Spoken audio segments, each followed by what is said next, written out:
Imaginez un homme qui découvre à 17 ans qu'il va mourir. Un homme né dans la pauvreté la plus extrême et qui devient prix Nobel de littérature à 44 ans. Un homme qui refuse de choisir entre sa mère et la justice et qui meurt brutalement dans un accident de voiture à 46 ans. Cet homme, c'est Albert Camus.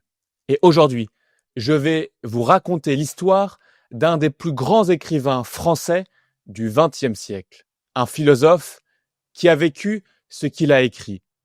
Un homme déchiré entre l'Algérie et la France, entre la révolte et la tendresse. Et vous allez découvrir pourquoi sa pensée résonne encore aujourd'hui dans notre monde incertain. 7 novembre 1913, Mondovi, Algérie.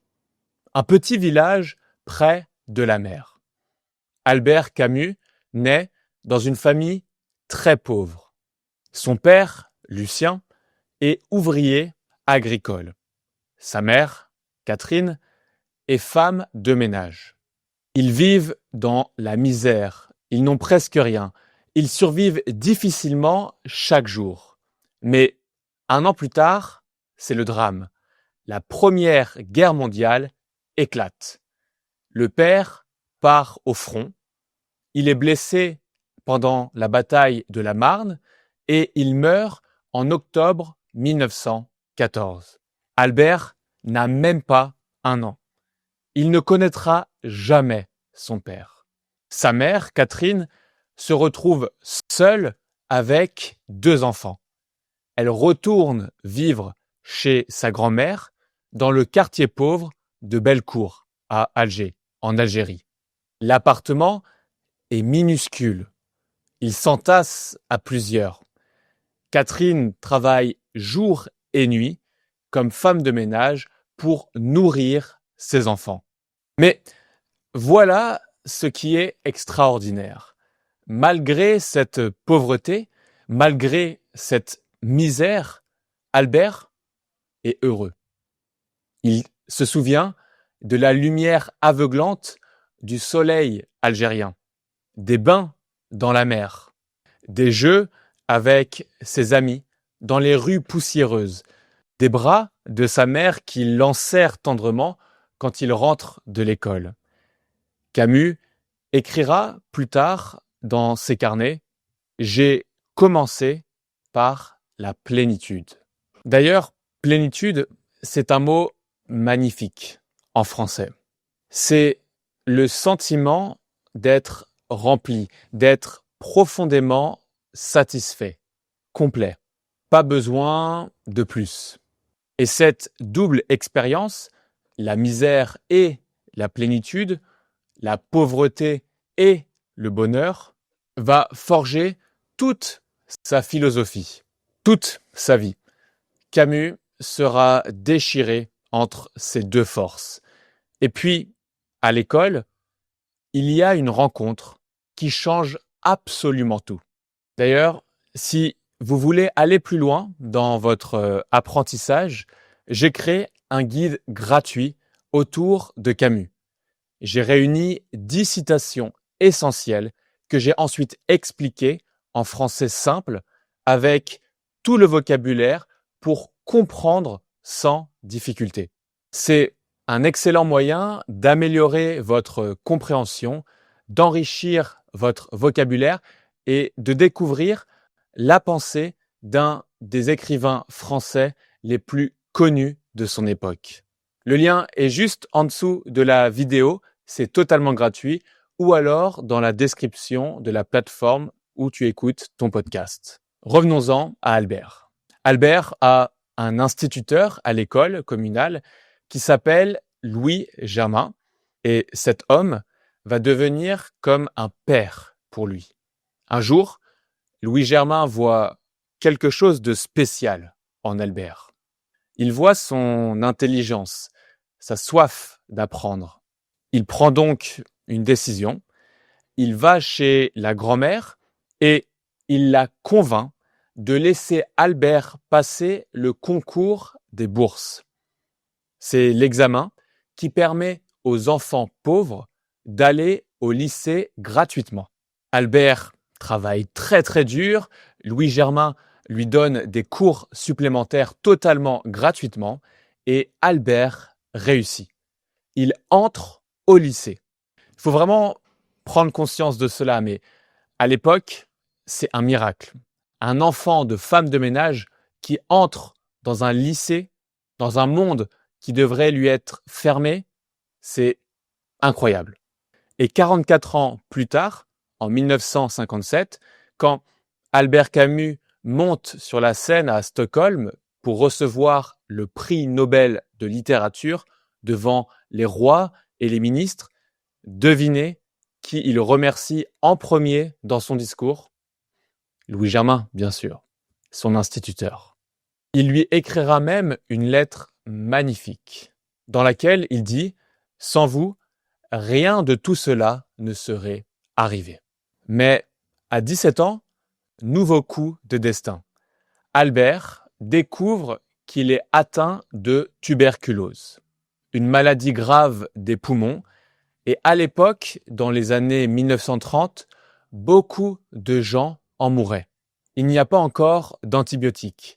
Imaginez, vous avez 17 ans, vous venez de sortir de la pauvreté grâce à votre travail, vous commencez à rêver d'un avenir et soudain, un médecin vous dit « Vous allez peut-être mourir jeune ». C'est à ce moment-là précis que Camus fait l'expérience de l'absurde.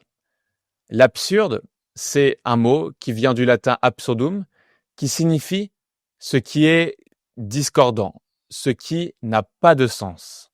Pour Camus, l'absurde, c'est ce sentiment brutal que la vie n'a pas de sens, que nous naissons sans l'avoir demandé, nous souffrons, nous mourrons, et après, rien, le silence. Et en français, on a une expression que j'aime beaucoup. On va dire « ça n'a ni queue ni tête ». Ça veut dire « ça n'a aucun sens ». On ne comprend pas, ça n'a aucune logique. Et pour Camus, la vie humaine, c'est exactement ça. Ça n'a ni queue ni tête. En 1942, Camus écrit un livre qui s'appelle « Le mythe de Sisyphe ». C'est un essai philosophique et il raconte l'histoire de Sisyphe, un personnage de la mythologie grecque. Les dieux l'ont condamné à la pire des punitions. Il doit pousser un énorme rocher jusqu'au sommet d'une montagne. Imaginez, vous poussez ce rocher immense, c'est super lourd, c'est épuisant, vous transpirez, vos muscles brûlent, mais vous continuez. Vous arrivez presque au sommet, encore un effort, et voilà, vous y êtes. Mais à ce moment précis, le rocher redescend. Il retombe en bas de la montagne. Et vous devez recommencer. Encore et encore et encore, éternellement. C'est une tâche qui est complètement absurde, ça ne sert à rien. Ça ne produit rien, c'est du temps perdu pour l'éternité. Et c'est d'ailleurs la raison pour laquelle, en français, on dit « c'est un travail de Sisyphe ». Ça veut dire que c'est un travail qui est inutile, qu'il faut recommencer sans cesse. Mais voilà ce que Camus écrit d'extraordinaire. Il dit « Imaginez le moment où Sisyphe arrive en haut et le rocher redescend. Sisyphe regarde vers le bas, il voit la pente, il sait qu'il va devoir redescendre et tout recommencer. À ce moment-là, il hésite, il est déchiré, il souffre d'un conflit intérieur. Il est déchiré entre l'impuissance et la révolte. Et puis, il fait un pas vers le bas, il choisit de redescendre, il choisit sa peine, il choisit son destin.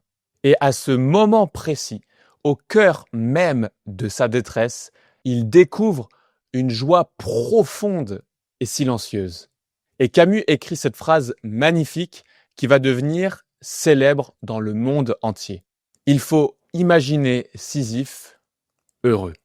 Vous comprenez?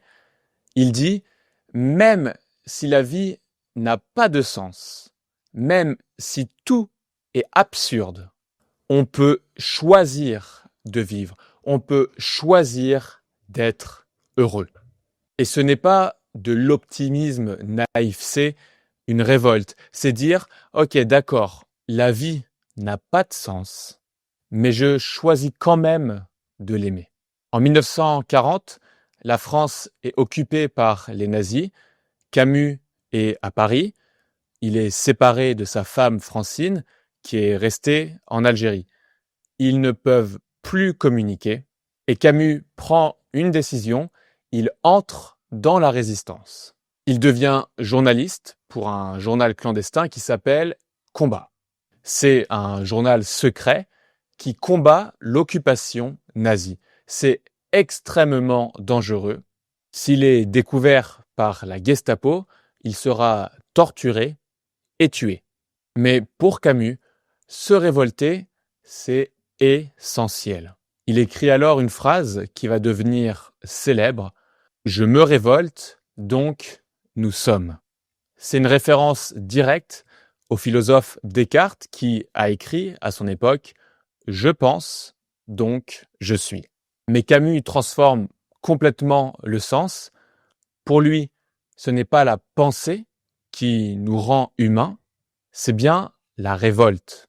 C'est la révolte qui crée la solidarité entre les humains. En 1947, Camus publie La peste. C'est l'histoire d'une épidémie qui frappe brutalement la ville d'Oran, en Algérie. C'est une maladie mortelle, les rats meurent dans les rues, puis les humains commencent à mourir aussi. La ville est mise en quarantaine, ce qui signifie qu'elle est complètement isolée, personne ne peut entrer ou sortir. Les habitants sont séparés de ceux qu'ils aiment, ils sont enfermés chez eux. Ils ont peur, beaucoup meurent dans des souffrances terribles. Et le livre est une métaphore de l'occupation nazie que la France vient juste de vivre. Mais c'est aussi une réflexion profonde sur la condition humaine. Et vous savez, ce qui est fascinant, en 2020, pendant la pandémie du Covid-19, La peste est redevenu le livre le plus vendu en France. Les libraires étaient en rupture de stock. Pourquoi ? Parce que Camus décrit exactement ce que nous avons tous vécu. L'enfermement, la séparation d'avec ceux qu'on aime, l'angoisse de la maladie, l'incertitude du lendemain. À la fin du roman, le docteur Rieux, le narrateur, écrit « Le bacille de la peste ne meurt ni ne disparaît jamais ». Le bacille, en français, c'est la bactérie, le microbe qui cause la maladie. Mais ici, c'est une autre métaphore très puissante. Le mal, l'injustice, le totalitarisme, ils ne disparaissent jamais. Il faut toujours rester vigilant. Dans les années 1950, la guerre d'Algérie éclate. L'Algérie veut son indépendance. La France refuse. Et c'est une guerre terrible, violente. Et Camus est profondément déchiré. Il est tiraillé entre deux choix impossibles. Il est né en Algérie, il aime ce pays, ce soleil, cette terre. Sa mère vit toujours à Alger, mais il aime aussi la France. Il refuse la violence contre les civils innocents, qu'ils soient français ou algériens. Et on l'attaque de tous les côtés. On dit qu'il trahit l'Algérie, on dit qu'il trahit la France. Et sa position nuancée est incomprise. Et donc, il va se retirer du débat public. Il souffre, et puis, le 4 janvier 1960, la catastrophe dont je vous ai parlé au début, Albert Camus meurt dans un accident de voiture. Il a seulement 46 ans, il est au sommet de sa gloire, il a encore tant de choses à écrire, et dans sa poche, on trouve le manuscrit inachevé d'un de ses livres, le premier homme, qui est l'histoire de son enfance en Algérie. Le livre sera publié 34 ans plus tard et je vous invite à le lire. Avant de finir, récapitulons ensemble les différentes expressions françaises qu'on a apprises ensemble aujourd'hui. La première, vivre dans la misère, ce qui veut dire être très pauvre, survivre difficilement. Ensuite, on a la plénitude. On a vu passer un concours et pas prendre. On a parlé de l'absurde, ce qui n'a pas de sens, ce qui est illogique. L'expression que j'aime beaucoup, ça n'a ni queue ni tête, ça veut dire que ça n'a pas de sens. On a aussi parlé de travail de Sisyphe, ça veut dire recommencer sans cesse un travail qui est inutile. Bien sûr, se révolter, qui veut dire refuser l'injustice, dire non, mettre en quarantaine une personne, et enfin être déchiré, être tiraillé. Vous pouvez absolument utiliser toutes ces expressions dans la vie quotidienne en français. Ce ne sont pas que des mots de philosophie, ce sont des mots que les Français utilisent vraiment. Voilà l'histoire d'Albert Camus, un homme qui a vécu dans la pauvreté extrême et qui est devenu prix Nobel de littérature.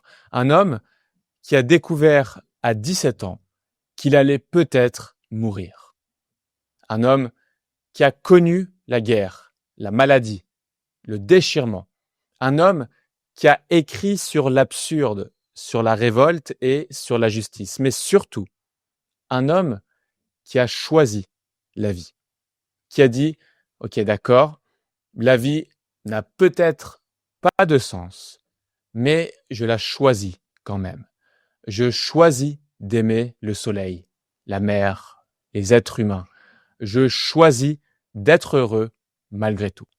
Aujourd'hui, dans notre monde incertain, violent, parfois même absurde, je pense vraiment que Camus a encore beaucoup à nous dire. Et si vous voulez aller plus loin, n'oubliez pas que j'ai créé un guide totalement gratuit pour vous, 10 citations d'Albert Camus expliquées dans un français simple avec le vocabulaire philosophique. C'est parfait si vous apprenez le français et que vous voulez comprendre la culture française en profondeur. Le lien est juste en dessous dans la description. C'est gratuit. Téléchargez-le, il va vraiment vous aider. Maintenant, dites-moi en commentaire, est-ce que vous connaissiez Albert Camus avant cette vidéo, bien sûr? Est-ce que vous avez lu un de ses livres comme L'étranger ou La peste? Dites-moi dans les commentaires, j'adore lire tous vos commentaires, ça me fait toujours énormément plaisir. Et si vous avez aimé cette vidéo sur Camus, je vous recommande fortement de regarder ma vidéo sur Le Petit Prince de Saint-Exupéry. C'est un autre chef-d'œuvre de la littérature française. C'est un livre magnifique qui parle aussi, comme Camus, de la vie, de l'amour, de ce qui est vraiment important. La vidéo est juste ici. Clique là ou là ou là. À très bientôt. Et n'oubliez pas, il faut imaginer Sisyphe heureux. Ciao!